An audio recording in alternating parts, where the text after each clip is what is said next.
देखता था कि बहुत सुनहरी है मेरी दिल्ली, समुंदर सी खामोश गहरी है मेरी दिल्ली।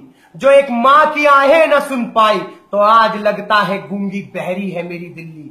इसी तेवर के साथ नजीब के इंसाफ की बात। अस्सलाम वालेकुम मेरे दिल अजीज भाइयों, मैं नसीम सिद्दीकी दिल्ली से। दोस्तों, दिल्ली जैसा शहर जो हिंदुस्तान की राजधानी कहलाता है, इसी दिल्ली में जेएनयू कैंपस से नजीब नाम के छात्र को गायब कर दिया जाता है। सरकार गूंगी बहरी बनी बैठी है और वो माँ अपने लाल को ढूंढते हुए 16 दिन से भूखे प्यासे इस दिल्ली के सड़कों पर बैठी है और सरकार है कि लफ्ज खोलने के लिए तैयार नहीं, कोई अल्फाज निकालने के लिए तैयार नहीं, कोई सामने खड़ा होने के लिए तैयार नहीं। सबसे पहले तो दोस्तों, मैं अपनी दिल्ली के मुख्यमंत्री श्री अरविंद केजरीवाल जी से यह कहना चाहता हूं, मुझे याद आते हैं अरविंद केजरीवाल जी, आपकी वो बातें जो आपने रामलीला मैदान से खड़े होकर कही थी कि इंसान से हो इंसान का भाईचारा, यही पैगाम हमारा। तो अरविंद केजरीवाल जी, क्या यही पैगाम है? क्या नजीब के साथ आपका कोई भाईचारा नहीं? क्या नजीब की मां का दर्द आपको नजर नहीं आ रहा?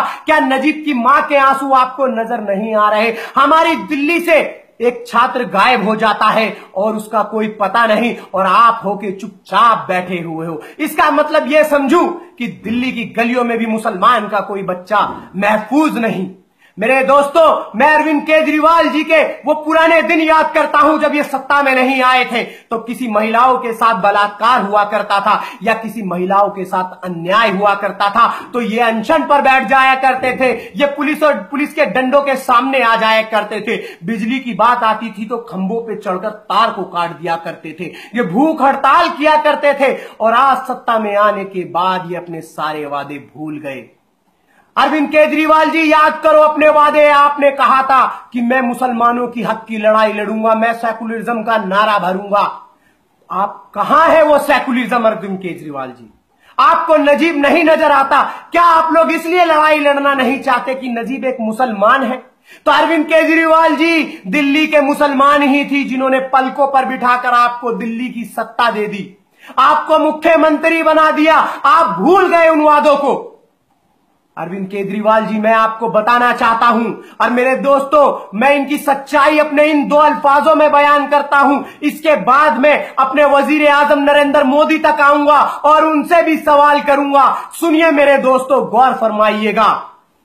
दिल्ली दिल्ली करते थे, अब गोवा पंजाब करते हैं। दिल्ली दिल्ली करते थे, अब गोवा पंजाब करते हैं। दिल्ली का मेरे पैसा ये वहां खराब करते हैं। दिल्ली का मेरे पैसा ये वहां खराब करते हैं।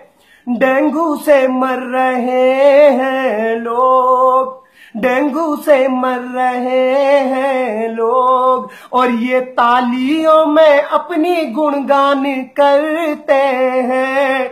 याद रखिए केजरीवाल जी, अगर ये हालात नहीं सुधरेंगे तो आने वाले दिनों में क्या होगा मैं आपको बताता हूं कि 3 साल बाकी है, आने दो तुम 19 को।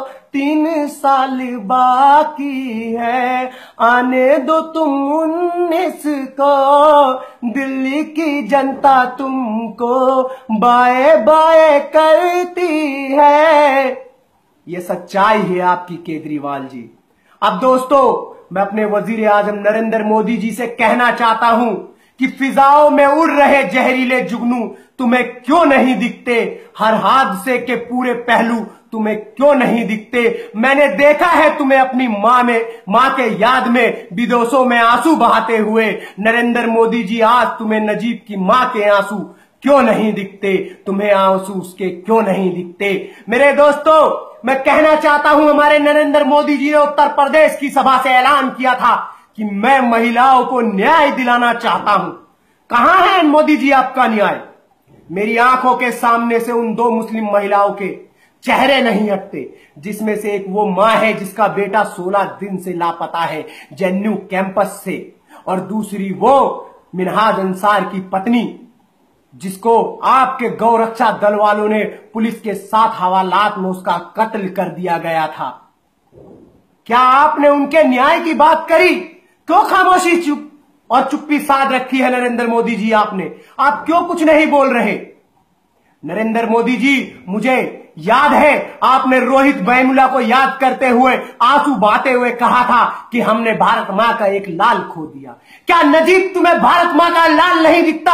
वो एक मुसलमान है, शायद इसलिए वो तुम्हें भारत मां का लाल नहीं दिखता, इसलिए तुम उसके न्याय की बातें नहीं करते हो। नरेंद्र मोदी जी, इस तरीके से हिंदुस्तान के अंदर नफरत का जहर मत घोलो कि हमारा हिंदुस्तान तबाह बर्बाद हो जाए। आज से कुछ दिन पहले आपके एबीपी कार्यकर्ताओं ने नजीब को जेएनयू कैंपस में बेरहमी से पीटा था। उसके कुछ दिनों बाद नजीब गायब हो गया और वो 16 दिन से गायब है। और आपकी सरकार गूंगी बहरी बनी हुई है, कोई जवाब देने के लिए तैयार नहीं कि नजीब कहां है। कोई उस मां का दर्द नहीं देख रहा, कोई उस मां के आंसू नहीं देख रहा कि उसका लाल कहां है। नरेंद्र मोदी जी, ऐसा नहीं चलेगा।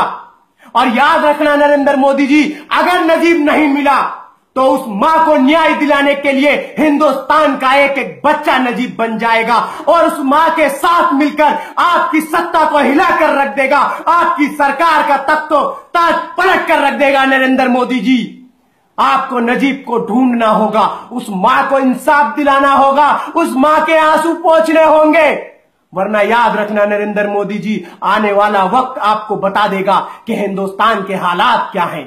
मेरे दोस्तों, मैं आपसे अपील करना चाहता हूं, इल्तजा करना चाहता हूं, गुहार करना चाहता हूं कि मुत्तहिद हो जाओ, इत्तेहाद लाओ, वरना आपके सामने पहले एक लाख गया, फिर मिनहाज गया, फिर नजीब गया, आते आते हम लोग भी चले जाते रहेंगे और यह सरकार गूंगी बहरी बनी देखती रहेगी। मेरे दोस्तों, इंसाफ की लड़ाई के लिए आवाज उठाओ, हक की आवाज